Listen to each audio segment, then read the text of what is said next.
611e journal de bord. Bonjour Jean-Marie Le Pen. Bonjour. Alors vous avez regardé, comme quelques personnes tout de même, le Premier ministre M. Castex, il y a 48 heures maintenant, qui à un moment, répondant à une question qui n'était pas tellement directe d'ailleurs, s'est livré à une forme d'attaque assez frontale contre le Rassemblement national et sa présidente, en parlant de l'incompétence de Marine Le Pen. Vous avez pris ça comment? J'ai trouvé ça assez choquant et même dans la bouche de M. Castex assez indécent. Parce que reprocher à Marine une soi-disant incompétence, quand on est le représentant d'un système qui en 40 ans a amené le pays à sa ruine à peu près dans tous les domaines, encore que ce ne soit pas très visible, mais nous savons, nous, que c'est bien réel. Et en plus, déclarer que l'arrivée au pouvoir de Marine Le Pen serait une catastrophe, qualifiant quelqu'un qui a été au deuxième tour de l'élection présidentielle ainsi, il injurie le quart ou le tiers de la population française et viole les règles les plus élémentaires de l'esprit démocratique. M. Castex doit respecter Marine Le Pen, qui est une élue, qui est le chef d'un parti politique important et le chef d'une mouvance politique respectable et qui n'a pas attendu les compliments de M. Castex pour exister et se maintenir. Alors il semble qu'il y ait une forme de convergence entre le Premier ministre français et sa sainteté le pape, puisqu'à peu près dans le même temps, le pape François, recevant des visiteurs français, a estimé qu'une victoire du populisme en France serait quelque chose de très inquiétant, ce sont les mots qu'il a prononcés, inquiétant, alors on voit évidemment de quoi il parle. Qu'est-ce que vous pensez d'une intervention comme ça du chef de l'Église catholique? Vous me surprenez beaucoup parce que le pape se mêle de la politique intérieure française et porte des jugements. C'est vrai que c'est un pape argentin, de gauche, et qui se croit obligé sans doute de donner des leçons lui aussi. C'est la mode. Dans les périodes de décadence, ce sont généralement les gens qui sont responsables de la décadence qui donnent des leçons à leurs adversaires, c'est-à-dire à ceux qui critiquent la décadence. Du côté du Vatican, les choses ne se sont pas toujours aussi mal passées, entre guillemets. Vous avez le souvenir de votre rencontre avec Jean-Paul II, qui, lui, n'était pas sur une ligne de gauche. Tout à fait, Jean-Paul II nous avait dit sur la place Saint-Pierre, notre délégation de parlementaires, en leur répétant la formule 2 fois, il faut lutter contre la décadence de l'Europe. Il faut lutter contre la décadence de l'Europe. C'est exactement l'inverse de ce que dit François Ier. Alors revenons au Premier ministre, revenons en France avec M. Castex. Nous enregistrons ce blog quelques heures avant l'intervention du Premier ministre et du ministre de la Santé annonçant probablement un tour de vis. Ce qui a d'ailleurs été retardé d'1 heure, sans doute pour y mettre un peu d'huile. Et aussi peut-être pour attendre la réaction des autorités européennes de santé à propos du vaccin suspendu, l'Astra. Je pense qu'il n'y a pas beaucoup de doutes dans ce domaine. Oui, ça va revenir. Alors, cette gestion du Covid, tout de même, nouveau tour de vis après avoir présenté le président de la République comme résistant aux autorités médicales qui étaient qualifiées d'enfermistes, n'est-ce pas? Lui ne voulait pas en arriver là. Vous avez un pronostic sur ce qui va se passer? Évidemment, on l'actualisera dans les heures qui suivront, mais comment vous sentez les choses venir? Écoutez, il y a une chose qui est relativement étonnante, c'est que depuis une semaine, on peut constater que la pandémie a explosé quant aux chiffres des gens qui se déclarent malades. On était à 22 000, 23 000, on a sauté la barre des 30 000 et aujourd'hui on est à 38 000. C'est-à-dire pratiquement, on a doublé en l'espace de 15 jours. Ce qui est un signe. Alors, est-ce que, comme c'est un chiffre qui est d'origine gouvernementale, on peut se demander si ça n'entre pas éventuellement dans le cadre d'une manœuvre, auquel cas cela indiquerait probablement alors une politique plus rigoureuse que celle à laquelle on pouvait s'attendre. Mais on sait que M. Macron et son Premier ministre sont des hommes de compromis qui mettent un peu d'huile dans les rouages et qui vont essayer de nous présenter une formule bâtarde qui n'aura pas, hélas, l'efficacité d'une formule claire, nette et brutale, mais qui comportera sans doute quelques accommodements qui satisferont les milieux les plus modérés de l'appareil gouvernemental. Alors, il y a un pays qui est cité en exemple en ce moment, c'est l'État d'Israël.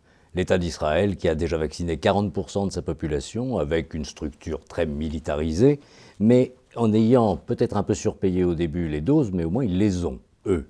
Alors que la France, qui ça fait confiance à l'Union européenne comme centrale d'achat, se trouve privée des doses de vaccins promises. C'est-à-dire qu'Israël doit avoir des relations internationales plus nombreuses et mieux organisées que le Quai d'Orsay, d'une part. Et d'autre part, il s'agit quand même d'un État militaire. Pratiquement, les gens font, je crois, 3 ans ou 4 ans de service militaire. La population est très disciplinée parce qu'elle se sait très menacée de l'extérieur. Et par conséquent, il ne faut pas s'étonner qu'ils aient réagi avec une grande discipline, surtout qu'ils ont eu, semble-t-il, alors, d'après vos informations aussi, ils n'ont pas eu de problème à se fournir de la matière première, si j'ose dire, c'est-à-dire des vaccins. Et, par conséquent, il semble que nous, on n'est jamais du bon côté. On est prêt à vacciner quand il n'y a pas de vaccin. Quand il y a trop de vaccins, on les vend ailleurs. Enfin bref, c'est toujours le même système. Comment appelle-t-on ça? C'est grossier, mais c'est bordélique, quoi. La comparaison avec la drôle de guerre ou juin 40 revient régulièrement dans la gestion du système hospitalier français et de la crise sanitaire actuelle. Un petit retour quand même sur quelque chose que vous avez souvent évoqué ces derniers mois, la question des ouvertures de lits. Vous parliez des hôpitaux militaires qui ont été fermés, par exemple, en pensant au Val-de-Grâce, éventuellement. Oui, toujours ça me revient. Le Val-de-Grâce, hôpital militaire, qui a été vidé, pouvait de nouveau être préparé, rempli. Pas du tout. On pense à des tentes militaires, des hôpitaux de campagne. Tout ça est ridicule, c'est grotesque. Ce n'est pas du tout à la hauteur du problème, d'autant que moi je pensais qu'un grand hôpital militaire pourrait se spécialiser, compte tenu des circonstances, dans les travaux des recherches pandémiques. D'autant qu'il y a un monstre qui est toujours à nos portes, qui est la guerre bactériologique.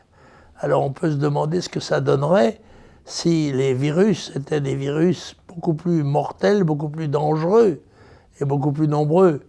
Alors je crois que, comme d'habitude, on navigue les yeux. J'ai dit, ils ont des oreilles, ils n'entendent pas, des yeux, ils ne voient pas, et il en faudrait, mais ils n'en ont pas. Nouvelle polémique qui concerne un syndicat que vous avez bien connu dans une forme très différente il y a très longtemps, c'était l'UNEF. Alors vous savez que la présidente de l'UNEF reconnaît qu'elle organise des réunions racialistes, autrement dit, pas de blanc, pour permettre soit aux femmes, soit aux personnes genrées, soit encore aux personnes racialisées d'exprimer leur douleur de vivre en France et de subir le racisme. Il y a un début de scandale à ce sujet, et surtout avec le parallèle de la dissolution de Génération Identitaire. Alors certains réclament la dissolution de l'UNEF. C'est peut-être un peu plus compliqué parce qu'il s'agit d'un syndicat. Qu'est-ce que ça vous évoque, ces réunions interdites aux Blancs? L'UNEF connaît depuis quelques années une dégradation considérable de son importance. Combien y a-t-il d'adhérents à l'UNEF? Et parmi ces adhérents, combien partagent les convictions de la direction qui fait des réunions interdites aux Blancs? C'est peut-être parce qu'il n'y a plus de Blancs. C'est peut-être pour ça d'ailleurs. C'est un petit peu comme pour les vaccins. C'est pas ou les masques. On les interdit quand on n'en a pas. Bon, maintenant c'est la même chose. On fait des réunions sans Blancs parce que peut-être il n'y a plus de Blancs à l'UNEF. Auquel cas il s'agit d'une officine d'agitation politicienne à laquelle il ne faut pas accorder trop d'importance et qui ne peut pas se prévaloir en tout cas du passé remarquable qui a été celui de la grande organisation de l'UNEF quand elle était un syndicat unitaire avant même sa scission. Regrettable, mais je crois qu'il s'agit de gens qui exploitent des capitaux qui ne leur appartiennent pas. Et sur fonds publics, puisque c'est un syndicat subventionné et auquel on reconnaît un rôle de service public au sein de l'université. Qui doit être largement subventionné et qui le sera sans doute de plus en plus au fur et à mesure qu'elle s'enfoncera dans la contestation racialiste. Alors dans ce domaine aussi, presque tous les jours maintenant, des émeutes urbaines dans différents points de France, toujours un petit peu provoquées par un incident de voirie.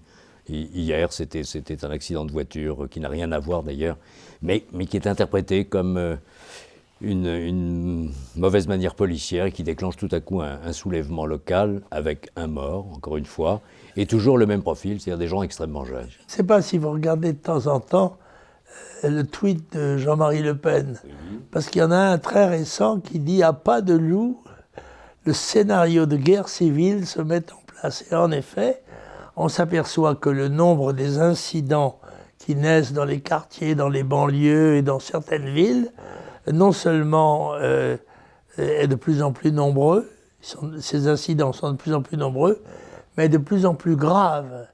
Et la tolérance dont ont bénéficié ceux qui tirent sur la police avec des fusées, avec des mortiers de feux d'artifice, qui devraient être cruellement et durement réprimés, s'agissant d'armes à feu en fait, eh bien ceux-là même voient se répandre, et nous tous, progressivement, la mise en place d'unités qu'on comptait, j'ai vu dans une manifestation, 300 personnes. Mais quelles sont les forces de police qui seraient capables de faire face à un soulèvement de ces zones de non-droit s'il était suscité par un grand événement médiatisé à outrance? Est-ce que nous avons les forces de l'ordre suffisantes pour maintenir l'ordre? Mais personnellement, je n'en suis pas sûr. Un petit mot des médias, justement. Quel rôle jouent-ils, d'après vous, en ce moment? Je crois qu'ils jouent un rôle extrêmement nuisible parce que les journalistes bénéficient d'une indulgence et d'une bienveillance de l'opinion en général, et beaucoup en abusent en poussant au crime, en jetant de l'huile sur le feu, et en donnant toujours des interprétations qui sont favorables au camp de la subversion. Un petit mot pour conclure des livres. Alors, les livres, ils s'accumulent toujours autant. Un grand merci à ceux qui m'envoient des livres et auxquels je ne peux même pas toujours répondre directement. Alors, le premier d'entre eux, Guerrier de la paix, Alexandre Godarzy. C'est aux éditions du Rocher et ça concerne, c'est le souvenir, c'est un témoignage d'un ex-otage. Absolument, c'est passionnant parce que ça ne se borne pas au récit de sa prise d'otage et de son maintien comme otage, mais à une analyse générale des problèmes qui se posent au Proche et au Moyen-Orient. Compliqué, si on peut dire, parce que alors là, on a besoin justement d'un ouvrage comme ça pour essayer de comprendre quelles sont les différentes composantes de cet extraordinaire camailleux politique. Et je dois dire que je conseille de le lire parce que pour les gens qui n'ont pas une bonne connaissance des problèmes dont vont sortir probablement les grands conflits futurs, eh bien, ont intérêt à lire ces Guerre et paix d'Alexandre Godarzy, très intéressant. Aux éditions du Rocher. Et puis, une batterie de livres, alors cette fois, concernant les problèmes du moment, mais principalement le Covid, le dérèglement ou le réchauffement climatique, comme vous voudrez. Ça s'appelle 2021, de Claude Deslandil. Oui, alors c'est extraordinaire qu'un phénomène social qui a un an, justement, suscite la sortie d'un certain nombre de livres, d'études et de réflexions qui sont souvent extrêmement intéressants, mais dont le nombre lui-même est rédhibitoire, compte tenu du fait qu'on ne peut pas tout lire. Alors, celui-là est de M. Deslandil. Deslandil. Claude Deslandil, et il est extrêmement intéressant. C'est un espèce de tour d'horizon des phénomènes une très gentille dédicace dont je remercie l'auteur, auquel j'essaierai de répondre quand même par une petite carte. Alors, l'intérêt de cette analyse, c'est peut-être aussi qu'il relie pratiquement tous les grands sujets du moment. Il y a évidemment la crise sanitaire mondiale, mais il y a aussi les questions climatiques, et il y a aussi l'effondrement économique, l'islamo-gauchisme. Tout est relié, oui, et c'est sous cet angle-là que c'est peut-être un document Oui, c'est un tour d'horizon qui ne se borne pas au phénomène d'intitulé. Alors là, bon, Jean-Claude Martinez, on en a déjà dit un mot avec la créativité de son titre. Je dois dire que Jean-Claude ne nous étonnera jamais, parce qu'on s'attend de sa part à toutes les initiatives les plus hardies. C'est titré « Une nouvelle ère, le coronalytique ». Alors ça, c'est un néologisme qui ne cache pas d'ailleurs la qualité d'une rédaction très sérieuse, car notre ami Jean-Claude est non seulement une belle intelligence, mais c'est aussi un travailleur acharné. Aux éditions de Chiré. Aux éditions de Chiré, qui ont l'habitude de produire de bons livres. Effondrement et géopolitique du Covid-19. Alors c'est un ouvrage collectif aux éditions Anima Corsa. Il vient d'arriver, donc je ne pense pas que vous ayez eu le temps encore. Non, je ne l'ai pas lu, simplement je le signale parce que tous ces livres sont relatifs quand même au coronavirus, et ça prouve que l'intelligence française est à l'écoute du phénomène et attentif à la manière dont il pourrait se développer. Plus que Sanofi à produire des vaccins en temps utile. Oui, c'est vrai. Écoutez. Et enfin, alors, ça n'a pas de rapport cette fois avec le coronavirus, quoique les têtes moches, grâce aux masques, peut-être que, voilà, c'est le titre de ce roman. Ah oui, alors Les têtes moches. C'est un livre de Serge Anchoat qui s'appelle Les têtes moches. Ça, alors, il y en a qui, Dieu merci, sont un peu masqués, mais le livre est d'accès facile, d'abord parce qu'il n'est pas très gros et qu'on peut le lire la nuit. C'est généralement l'heure où moi je lis les livres. Enfin, je lis quelques chapitres avant de m'endormir. Et celui-là est tout à fait de bonne portée, et en plus il est intéressant et drôle. Alors, merci Jean-Marie Le Pen. Dans quelques heures, nous regarderons le Premier ministre, et puis vous aurez l'occasion, dans les heures qui suivront... Il nous a pris de vitesse, en quelque sorte. C'est rare de se représenter Jean Castex comme une Ferrari qui bondit, n'est-ce pas? Oui, alors c'est toujours dangereux de faire des pronostics, mais si je me fie un petit peu à mon intuition, j'ai l'impression qu'à part quelques fanfreluches médiatiques qui l'entoureront, c'est probablement d'un confinement sévère auquel nous allons avoir affaire.